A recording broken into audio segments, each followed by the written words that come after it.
Hey everybody, how are you all? I hope all of you are fine. Welcome to Learn with Mamta. I am here with another amazing video of incomplete dominance. We have already completed the law of segregation, law of dominance. If you want to give any suggestion, please drop it in comment box. Okay, so let's get into our topic, that is incomplete dominance. So what is exactly incomplete dominance? Biology is all about terminology. So with the help of this name, we can recognize what is going to talk in this topic. What is in this topic? So with the help of the name, we can identify that what we are going to talk about. Incomplete dominance. Incomplete, जो completely dominant नहीं होता है, नाम तो वही बता रहा है ना? So let's get into it. Incomplete dominance. What exactly is incomplete dominance? Carl Correns ने इसको डिस्कवर किया था। कार्ल कॉरेंस ने इसको डिस्कवर किया था। In this dominant factor is unable to express its characters. ठीक है बेटे? जो डोमिनेंट कैरेक्टर होता है, हम देखते आए हैं कि कैपिटल टी वो टॉल रहेगा, स्मॉल टी वो ड्वार्फ रहेगा। बट इसमें क्या है कि जो डोमिनेंट है यानी कि कैपिटल टी वाला है, it is not able to express itself completely.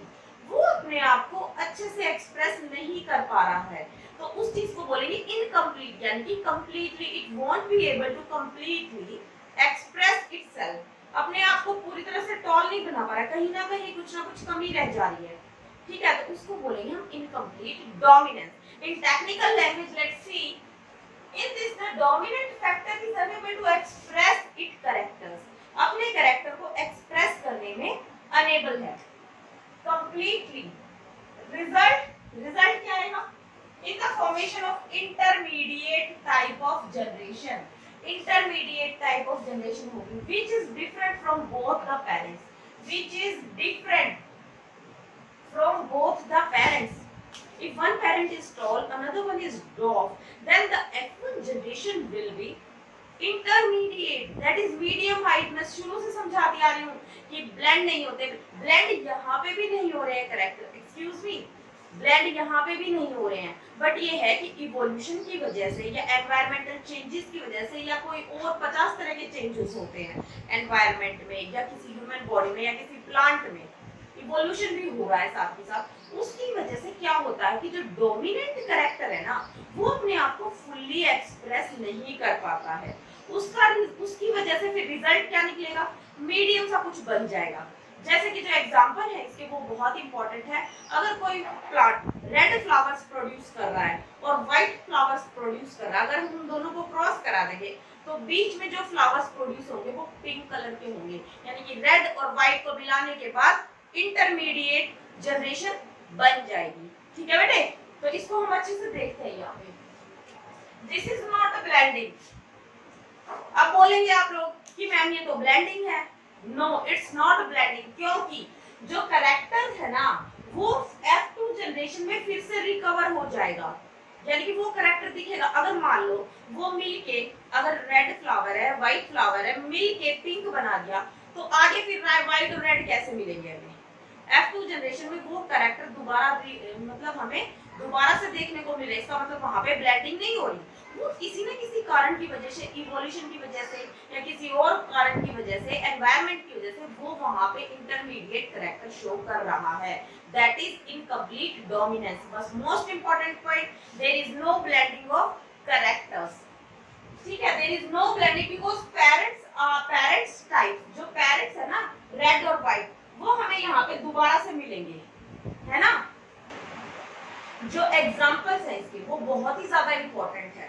कैसे इंपॉर्टेंट है? क्योंकि इनकम्प्लीट डोमिनेंस है तो वो कहाँ शो होते हैं, कई बार एग्जांपल भी पूछ लिए जाते हैं। वो कौन से बेटा? सबसे पहले flower colouring mirabilis जलापा।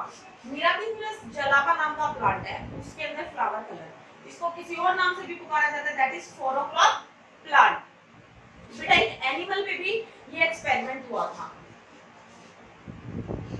एंडेलुसियन fall animal का नाम था, उसके फेदर कलर को लेके ये एक्सपेरिमेंट हुआ था। It is different. Okay then antirrhinum majus dog flower और इसको स्नैपड्रैगन भी बोलते हैं। इसके भी फ्लावर कलर को लेके एक्सपेरिमेंट हुआ था। अब यहाँ पे हम क्रॉस देख लेते हैं बेटा। Capital R and small R. जो स्नैपड्रैगन है और या फिर जो ये 4 o'clock प्लांट है उसमें क्या है कि रेड कलर के फ्लावर प्रोड्यूस होते हैं या फिर व्हाइट कलर के फ्लावर्स प्रोड्यूस होते हैं। ठीक है, गैमेट फॉर्मेशन आप सबको पता है, कैपिटल आर हाफ हाफ में गैमेट फॉर्मेशन हो जाएगी। जब क्रॉस होगा तो हमारे पास सारे कैसे फ्लावर्स आएंगे, पिंक कलर के because the dominant character is not able to dominate completely in F1 generation. ठीक है, तो पिंक कलर प्रोड्यूस हो जाएगा, इसीलिए इसको इनकम्प्लीट डोमिनेंस बोला गया है। अब इसके बाद जब हम इनको लेके सेल्फिंग कराएंगे, यानी कि F1 जनरेशन में जो प्रोड्यूस हुए हैं प्लांट्स उन्हीं को लेके आपस में क्रॉस करा देंगे, तो क्या होगा, सेल्फिंग कराएंगे तो गैमेट फॉर्मेशन बनेगी पहले तो यहाँ पे। ठीक है, फिर हम कॉर्नेट स्क्वायर के थ्रू उस क्रॉस को कंप्लीट करेंगे। ये मेल का निशान है, ये फीमेल का निशान है। गैमेट बन गए कैपिटल आर स्मॉल आर। अब इनको हमने क्रॉस कराया, कैपिटल आर ये बन गया, कैपिटल आर स्मॉल आर ये बन गया, कैपिटल आर स्मॉल आर ये बन गया एंड स्मॉल आर ये बन गया। अब जैसा कि आप लोग देख रहे हैं, this is the red flower, this is the white flower and these two are pink flower.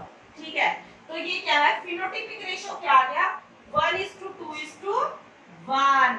Generally phenotypic ratio क्या आता है, 3:1, यानी कि ये तीनों रेड रहेंगे, ये व्हाइट रहेगा, बट नहीं, यहाँ पे इंटरमीडिएट कैरेक्टर भी शो हो रहा है, तो यही जेनोटाइपिक कैरेक्टर भी इसका, जीनोटाइपिक रेशियो भी इसका यही रहेगा, 1:2:1, 1:2:1। इसका जो फिनोटाइपिक और जीनोटाइपिक रेशियो है वो भी बहुत इंपॉर्टेंट है। ठीक है, this is all about incomplete dominance. I hope आपको समझ में आ गया होगा कि इंटरमीडिएट प्रोड्यूस होता है F1 जनरेशन में, but there is no blending of character. क्यों नहीं होती है, रीजन क्या है बेटा, आगे जब F2 जनरेशन आएगी, F2 जनरेशन है तो हमें यूके यू पेरेंट्स के कैरेक्टर मिल रहे हैं, रेड भी मिल रहा है, व्हाइट भी मिल रहा है, तो ये मिले कहां, टाइम आने पे ये सेग्रीगेट हो गए ना, तो इसका मतलब ये है कि यहाँ पे ब्लेंडिंग नहीं है characters. This is all about incomplete dominance. Examples are most important, you have to remember these examples, और जो इसकी डेफिनेशन है इनकम्प्लीट डोमिनेंस की वो भी आपको याद रखनी पड़ेगी।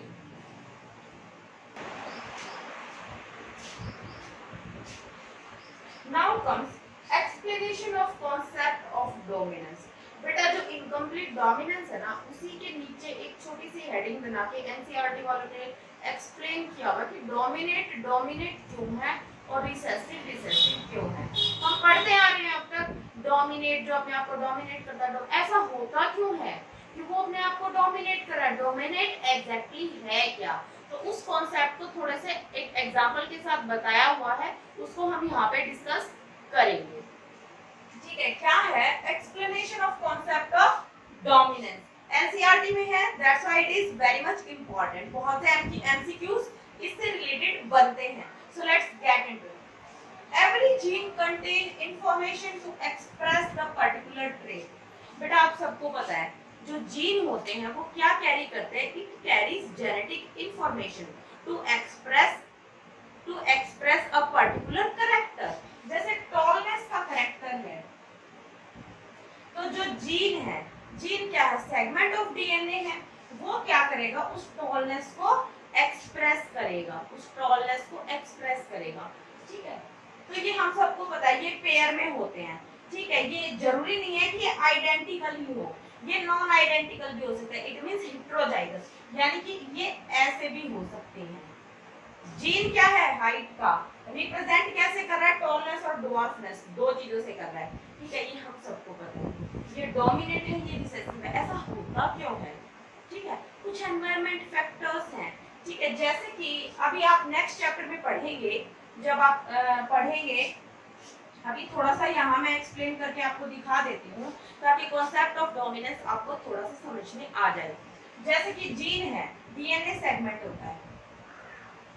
ठीक है, यहाँ पे कुछ पर्टिकुलर इंफॉर्मेशन है, ये जीन है, किसके लिए, टॉलनेस के लिए। ये क्या बनाएगा बेटा, इस पे एमआरएनए बनेगा, जो आगे क्या बनाएगा, प्रोटीन बनाएगा, और प्रोटीन मैक्सिमम क्या होते हैं, एंजाइम्स। ठीक है बेटा, ये सेंट्रल डोग्मा की प्रोसेस है DNA, this is DNA. DNA से आरएनए बनना, एमआरएनए, एमआरएनए से प्रोटीन बनना, यानी कि इसको बोलते हैं ट्रांसलेशन और इसको बोलते हैं ट्रांसक्रिप्शन। ये आपको आगे आने वाले चैप्टर में बहुत ही अच्छे से समझ में आएगा। और इस पूरी प्रोसेस को बोलते हैं बेटा सेंट्रल डोग्मा। ठीक है, जो डीएनए होता है, डीएनए क्या है, जीन है, सेगमेंट है, वो एक पर्टिकुलर एमआरएनए को कोड करेगा। एमआरएनए फिर उन कोड्स के हिसाब से एक प्रोटीन बनाएगा। उस प्रोटीन के हिसाब से जो एंजाइम होगा वो अपना काम करेगा।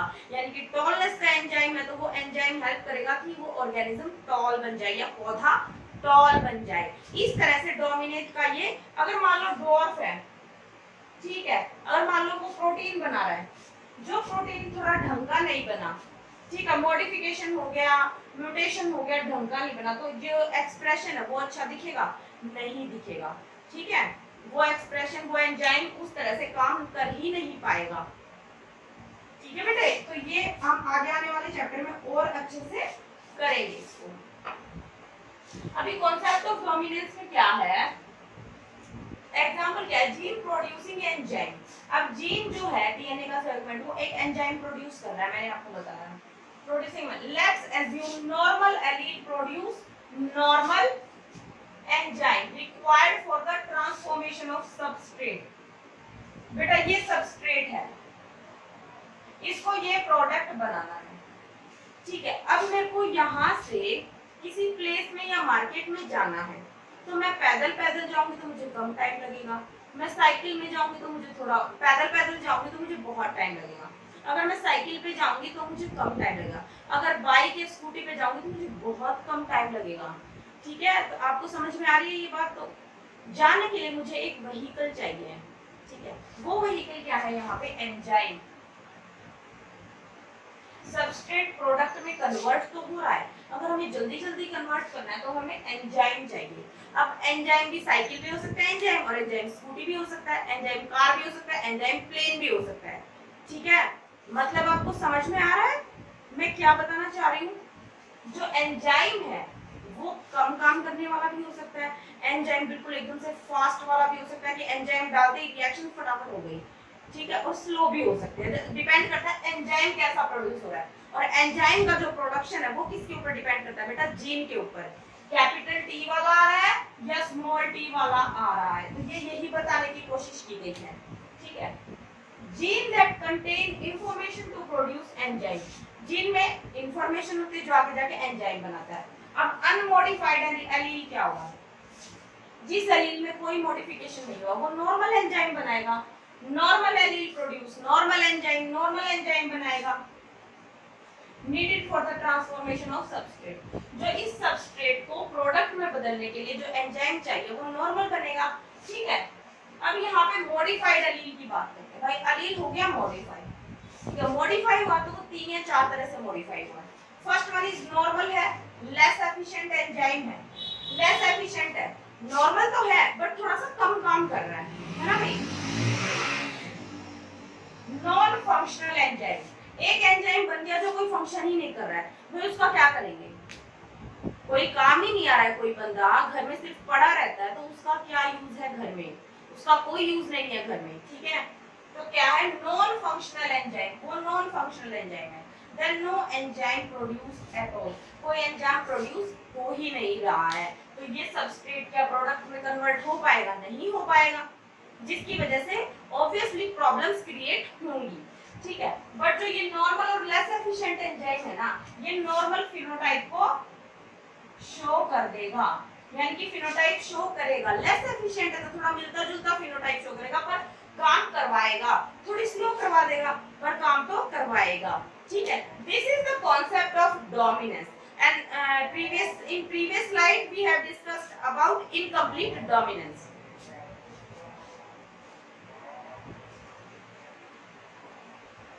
In our previous slide we have already discussed about incomplete dominance and this is all about explanation of concept of dominance.